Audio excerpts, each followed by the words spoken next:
Picture this. It is a quiet Tuesday evening, the dishes are done, and you slip on the headphones your grandkids gave you for your birthday. You cue up an old live album from a band you have loved for 40 years.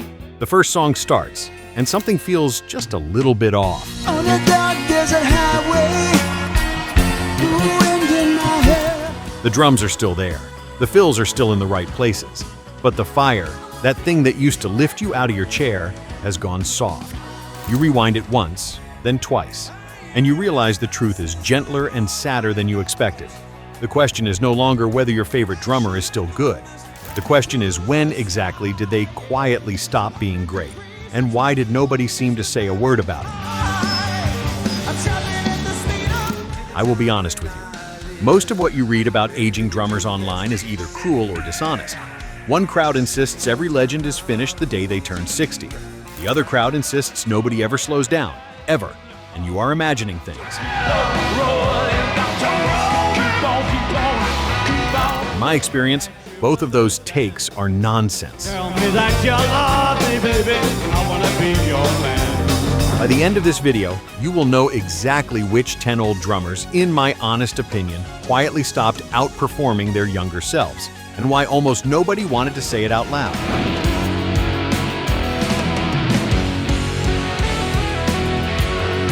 Let us start at number 1, with Ringo Starr.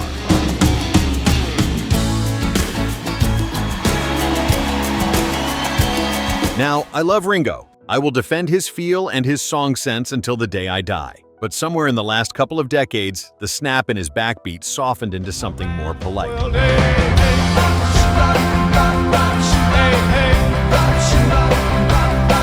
You hear it on the All-Star Band live recordings. The pocket is still warm, but the crack is gone. Folks call it maturity. The way I see it, the man simply stopped swinging quite as hard. And because we love him, we pretended not to notice. Love you like no other, baby, like no other can. Wanna be your... Pull up the 2019 All-Star Band recordings from the Beacon Theater run, and then go back to the live version of I Wanna Be Your Man captured at the Hollywood Bowl in 1964.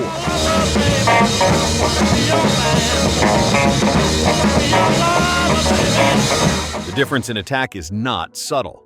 At 24, he was snapping that snare like he had a point to prove. At 79, the point has long been made, and the body has accepted the verdict. I wanna be your lover, baby. I wanna be your man. Wanna be your... Number 2 is Charlie Watts. May he rest in peace.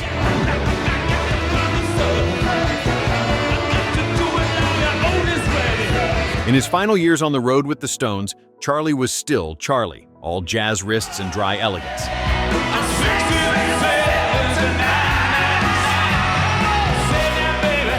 But if you put a bootleg from the late 80s next to one from his last tours, the difference is honest and quiet.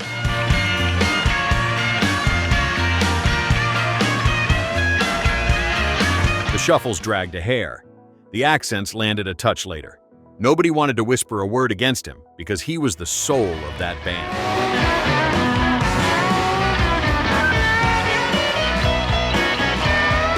I felt the same way, but the tape does not lie.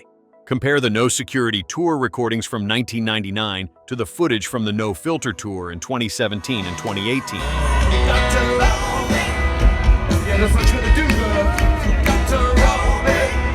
Charlie was 77 years old on those final stages.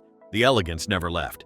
But the crispness that made Tumbling Dice feel like it was pulling you forward by the collar had, by then, settled into something closer to a slow river than a fast one. You got to roll me, yeah. You got to roll me, yeah. Third on my list is Phil Collins.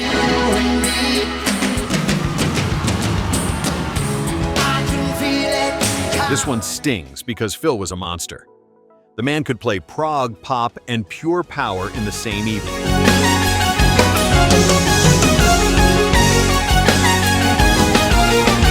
Health took its toll, as most of you already know. By the time he came back out for the final Genesis run, his son was on the kit, and Phil was singing from a chair.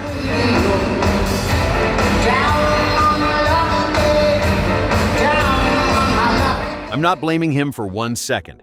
I'm simply saying the drummer who once made In the Air Tonight feel like a thunderclap had by then handed that fire to someone else.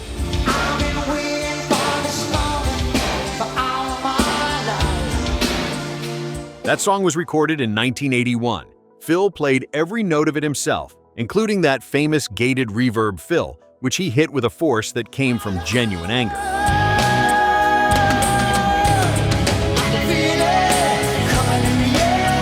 His son Nick, who is an exceptional drummer in his own right, handled the 2021 reunion tour with skill. But it was Phil's hands that invented the emotional weight of those moments, and those hands could no longer hold the sticks.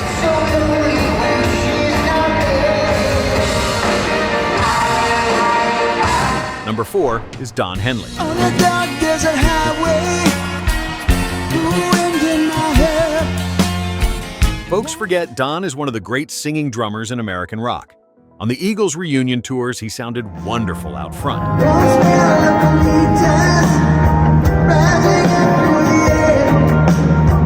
Behind the kit, though, the parts got shorter, the fills got simpler, and the heavy lifting moved to the touring drummer beside him. I do not begrudge him a single break.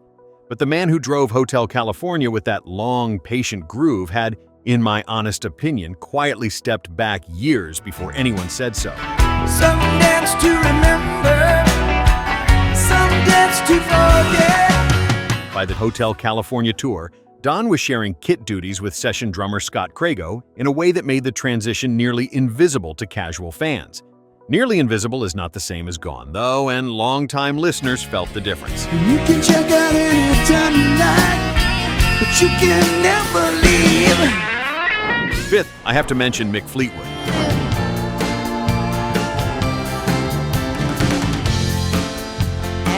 Mick is all limbs and personality, and on a good night, even in his later years, he can still raise the hair on your arms. But across the long Fleetwood Mac farewell runs, I watch the tempos wander and the tom rolls thin out.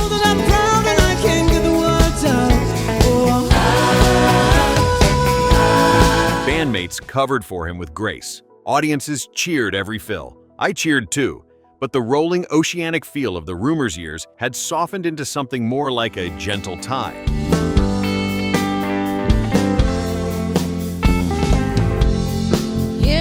Rumors came out in 1977, and the drumming on the chain has a physical momentum to it that sounds like something geological.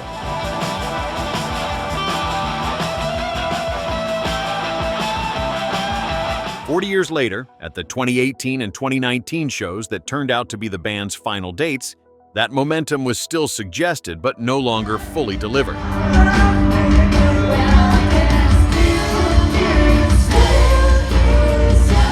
Mick was 71 years old. The spirit was entirely present. The engine had simply changed its output.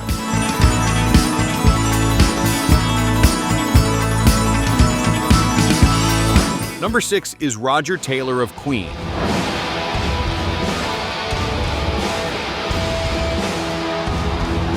Roger has aged better than most, and his voice is still a wonder.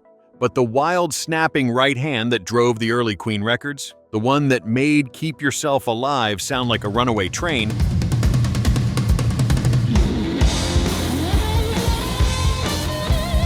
has settled into a steadier, safer pattern on the recent tours with Adam Lambert.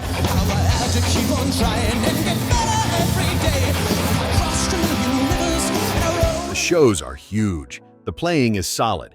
The danger, though, that razor edge has eased. I notice it. I suspect you do too.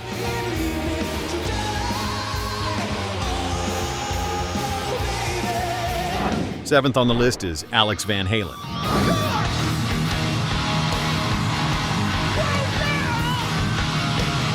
When the final Van Halen tours came around, Alex was still pounding, still grinning, still anchoring his brother.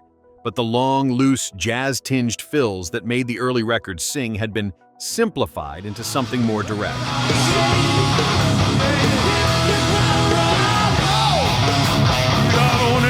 I will not pretend that is a tragedy. It is what bodies do.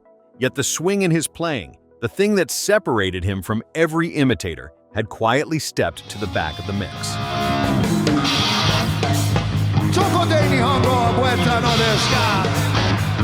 Listen to the isolated drum track from Unchained off the 1981 Fair Warning album, and then watch the footage from the 2012 reunion tour.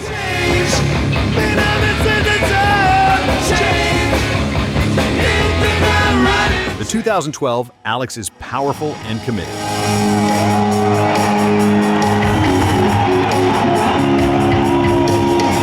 In 1981, Alex was doing something that felt genuinely dangerous, like the tempo itself might fly apart at any moment.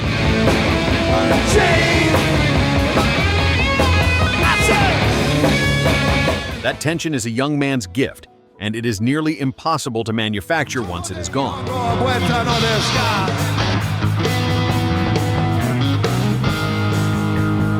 Number 8 is Lars Ulrich.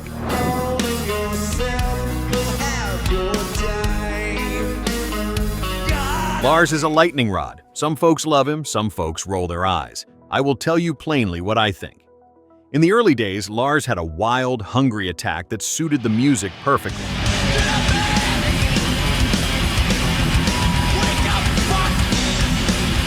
In recent years, the tempos sit a little more carefully. The double bass patterns are a little more measured, and the band leans harder on the studio polish.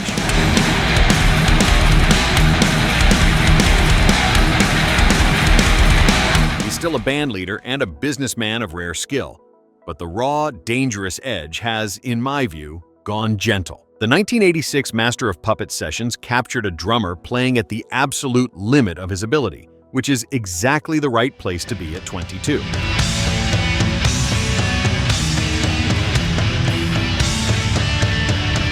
Worldwide tour recordings from 2017 and 2018 show a much more controlled performer, and control, when it replaces abandon, is not always an upgrade.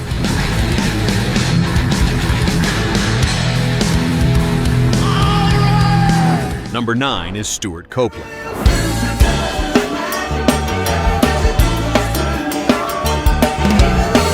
Now, Stewart in his prime was a one-man weather system. Those hi-hat patterns on the early Police records still sound impossible.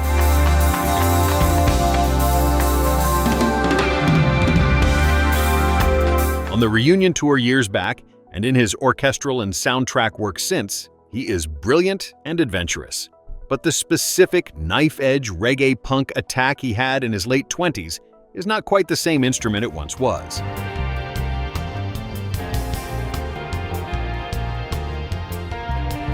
He would probably be the first to tell you so. That honesty is part of why I admire him.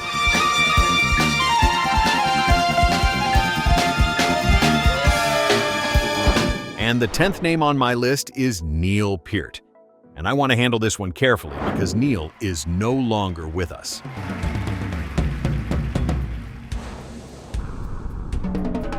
On the final Rush tour, Neil was still astonishing. But if you compare those shows to the recordings from his middle years, the very longest fills are a touch shorter, the very fastest passages a touch tamer.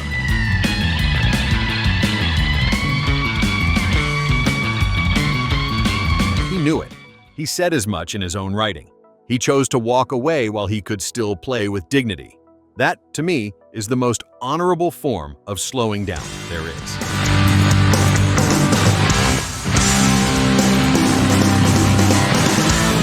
Neil passed away in January of 2020, just a few years after Rush played their last show in Los Angeles in August of 2015. He was 67 years old.